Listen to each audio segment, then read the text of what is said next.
Oscar! So, I got you for the office Secret Santa, but... You forgot, didn't you? I forgot. Yeah.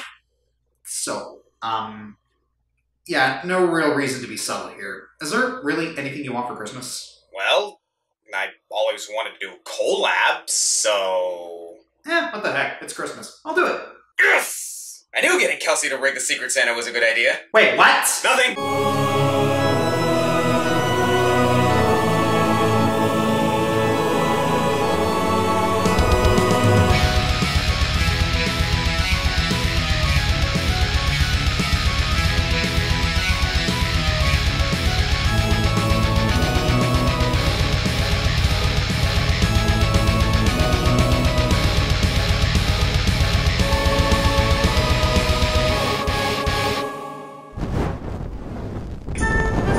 So, it's Christmas, and you know what that means. Snow, presents, lots of turkey? Yes, and heck yes, gotta have me some wall turkey, but also a cool countdown idea that's also kinda sappy yet sweet.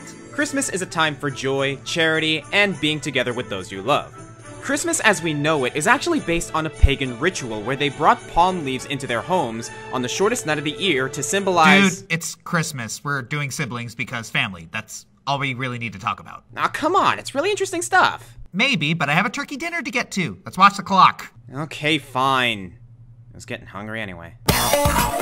So let's talk about siblings in video games. Usually when brothers and sisters are present, the relationship plays a huge part in the game's story, or at the very least, they become memorable. Whether it's as a simple plot device like my sibling died, or my sibling wants me dead, or something as complex as exploring their past relationship and where they stand in each other's lives. What gets the following 12 entries, because Christmas, on the list is how well they work together and relate to one another. Dysfunctionality is discouraged, but inevitable because no one is perfect. They need to spend a decent bit of time together, their loyalties should lie with each other, at least some of the time, and the best ones are usually compliments. Even if their relationship stems from sibling rivalry, if it drives the plot in an interesting way, it's certainly noteworthy. These won't always be the case, trust me, but we figured some general rules should be applied. Wait a second. Does that mean that you and I are brothers for the day? Brothers in Christ.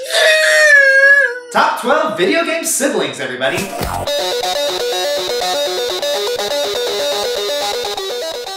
In many Zelda games, there's usually a female character who is of more common birth than Zelda, offsetting the whole important royal destiny stuff and giving Link a more down-to-earth connection. This is to emphasize that not only is Link a reincarnated legendary hero of legend, whose kung fu skills were the stuff of legend, but he's also his own person with his own ambitions and life struggles. In Wind Waker, the character in such a role is Link's sister, Auril. So on that note, do you have a little sister, Oscar? Yeah, why? So what would happen if I told you that your sister was kidnapped by a giant bird commanded by an all-powerful warlock? Foil? Fetch my foil! Right away, sir. Thank you. Dang it, comic! You need a better secretary. Hey. Anyways, we tend to forget that Auril's kidnapping was the initial reason Link embarked on his quest in the first place. The entire first half of the game, his only thought was the well-being of Auril. How many brothers do you know are willing to leave home, travel with pirates, and infiltrate a near impenetrable fortress just to save his sister?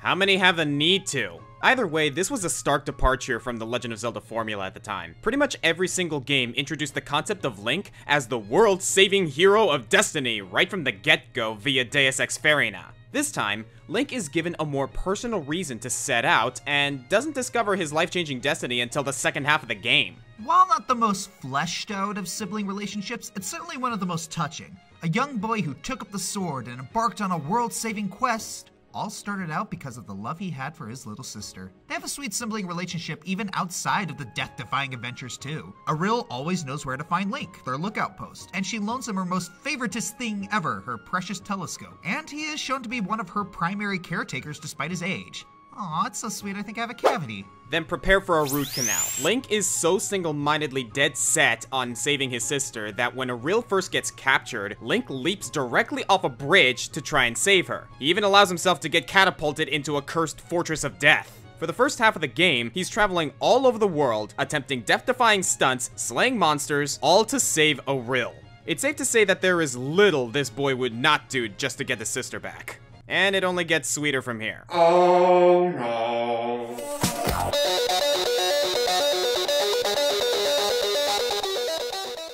Siblings have different ways of bonding. Some bond by sharing similar interests, others bond because they're forced to spend time together doing something they don't like. Some try to kill each other after several years of being trained by a ninja criminal syndicate in order to please their father's leftover leadership. Hey, whatever works. The Shimada brothers certainly don't have the most stable of relationships, but among the turmoil and hardship, there's a hidden bond between the two that I feel they're having trouble expressing due to what's expected of them. Long story short, Genji was suspected of treason within the syndicate, and Hanzo was hired to eliminate him. Burdened by the call of duty, Hanzo cut down his own brother, regretting his action ever since and leaving the syndicate for good. But thanks to state-of-the-art Overwatch technology, Genji survived and was reborn anew as a cyborg ninja. You've been seeing a lot of those lately. What have you done, Kojima? Sure, Hanzo and Genji are at each other's throats every other Thursday, and neither side seems to want to relent in their mindset. But damn if it doesn't make them interesting. Both Genji and Hanzo seek redemption and honor for their time in the crime syndicate, and they show that they still care about each other. Genji says he still has hope that Hanzo can be a force for good, and Hanzo never forgave himself for nearly killing Genji, so he makes frequent yearly pilgrimages to their old home to remember him. This act alone says a lot about the bond they share. Though not literally with each other, they are often in each other's thoughts. In gameplay and from the shorts, there isn't really much to this pair. In the greater narrative of the story, Hanzo is oddly off to the side. He's not a member of Overwatch, nor does he work directly with them, nor is he with the villainous Talon group. He's just a mercenary and vigilante whose only major character connection is being Genji's brother. That being said, no two characters are more tightly linked in backstory than these two. Like yin and yang. Corner, now!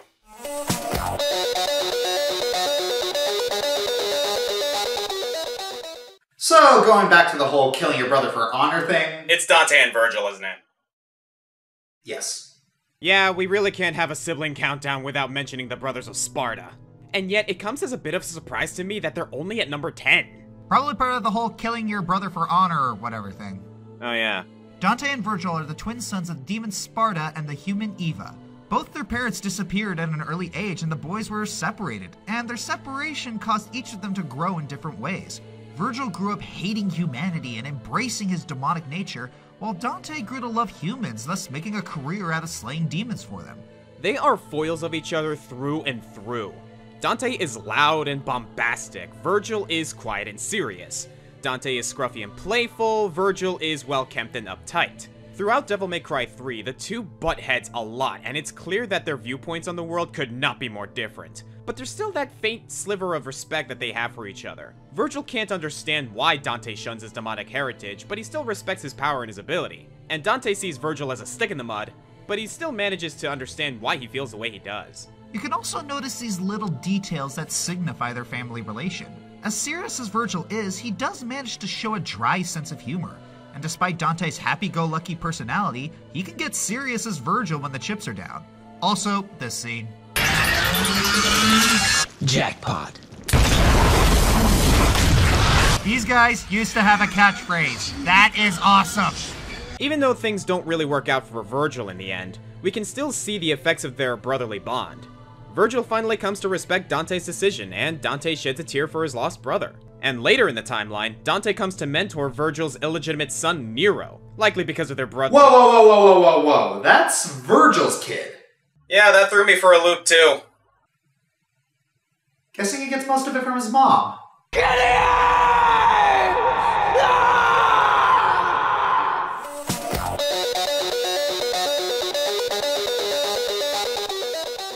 So we've only really been talking about conventional siblings so far. And by conventional I mean that they're both still alive. Here, not so much.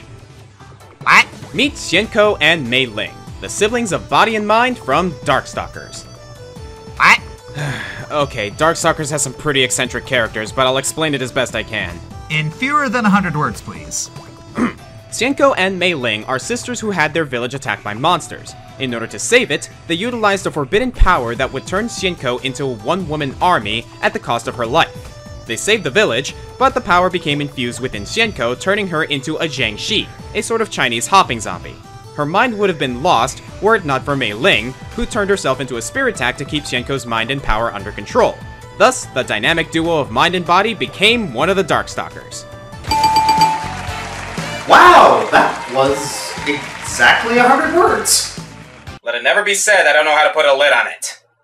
Despite being from a fighting game, Xianko and Mei Ling actually managed to have a pretty developed relationship, though most of it you'd have to look up on the wikis. They were already pretty close before they became a Darkstalker, with Xianko being that daredevil sibling who was always up for some adventure, while Mei Ling would rather be found enjoying a cup of tea.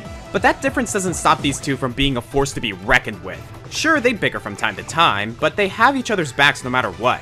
And that duality shows even in gameplay. With Mei Ling keeping tabs on Xianko's power, Xianko has full control over her abilities. Even cooler, Mei Ling can temporarily leave Xianko's mind and imbue her with what's called golden armor. So, like Golden Frieza. Maybe more durable, but not quite as powerful. Yeah, in the context of a fighting game, it's basically just hyper armor, but in the context of this sibling pair, Mei Ling is using her magic to make Xianko's body impervious to harm. That's the cool thing about these two. They're not only sisters, but a dynamic duo. Warrior and wizard, strategist and enforcer, mind and body. When separated, Mei Ling is a slap of paper, and Xianko would be reduced to a mindless corpse.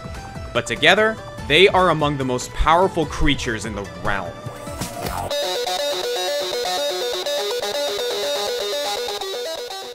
Twins are a common trope in video games because they are often used as a study of contrasts. Two beings identical in DNA and parentage, but with completely different personalities, goals, and worldviews, it leads to some great story material.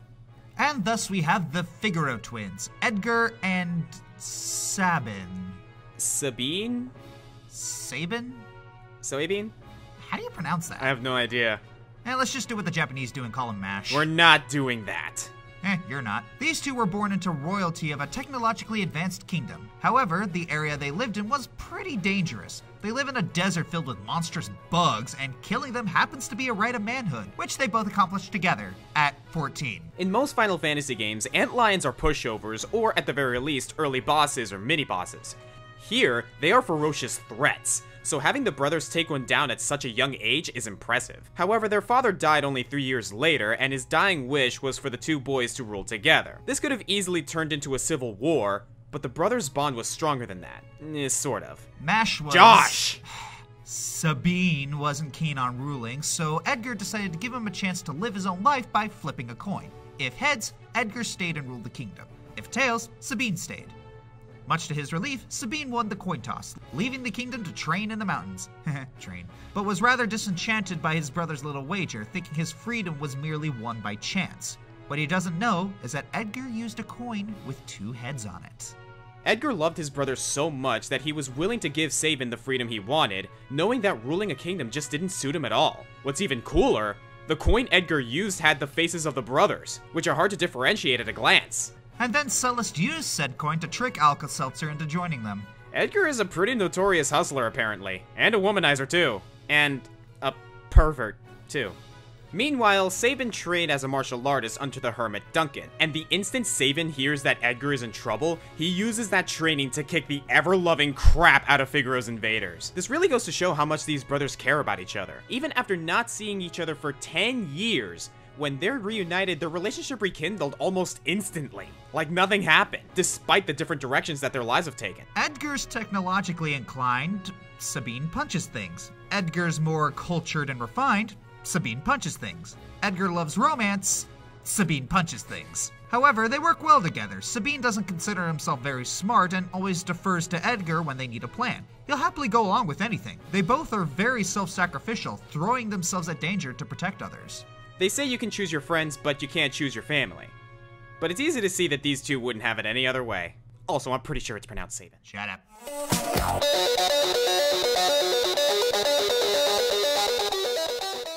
Twins seem to have a special bond. Whether it's just emotional from being so close since birth or an actual psychic connection depends on the story. So when you have a game with the bond between twins as both a main character trait and a major plot device, you're about to get an interesting setup. Stick it in a ghostly horror story with a camera and you've got the Crimson Twins from Fatal Frame 2. I've talked about Saiko Tosawa before, but since her relationship with her sister isn't explored as much, we decided that Mio and Mayu were the better options. Growing up in the fictitious Minakami region of Japan, the girls returned to their old stomping grounds one last time to play where they used to when they were little girls. But this time they stumble into the Lost Village, an eerie hamlet haunted by the spirit of a twin girl whose sacrifice didn't go according to plan. Twin sacrifice? Wait a second. one of the twins gets fed to this pit in the town, the Hellish Abyss, in order to appease it, and the other child pushes their sibling in. But it's okay because these people think these twins are two halves of one soul that get reunited if one dies? Yeah, pretty much. That's f***ed up, man! Back to the Amakura sisters. They run across the ghosts in the town, and Mayu gets ensnared by the source of the village's current state, Sai Kurosawa. Sai possesses Mayu in an attempt to rectify the ritual that left her soul bound to Earth and curse the town at the cost of Mayu's life. And Mio isn't about to let that happen. This is all well and good, but what about the sisters themselves, you may ask? Well, the Crimson Twins are flipping adorable. I mean, look at them. Their chemistry is great, and they have such sweet interactions, if you can understand what they're saying. Yay for subs! As for the story aspect of their sibling dynamic, Mio is highly protective of her sister due to an injury Mayu received as a child. So when Mayu gets possessed, Mio does whatever it takes to get her sister back. She braves a dank forest, a dilapidated town, a powerfully vengeful spirit, and the Hellish Abyss itself to save Mayu. Not to mention the countless specters and spirits that Mio is forced to literally face head-on, who also happen to be the spirits of the perished villagers. Speaking of which, what sells the relationship between the Amakura twins is how they relate to the previous denizens, specifically Sai and Kai. When Sai tripped during their escape from the village, Kai left her behind, which would be surprising if it weren't for the fact that these two weren't on the same page regarding the ritual anyway. Even as sisters, their relationship was rocky. Compare that to Mio and Mayu, who stick by each other even through the worst of scenarios. Even though Mayu was injured, Mio stuck by her. Even after Mayu was possessed, Mio put her own life at stake so long as there was that small glimpse of hope that she could be saved. The villagers were right in believing that twins were two wings of a whole butterfly. Mayu and Mio proved that a butterfly needs both of its wings to fly. Wow, that was oddly not corny at all. I know, I'm kind of surprised at that too.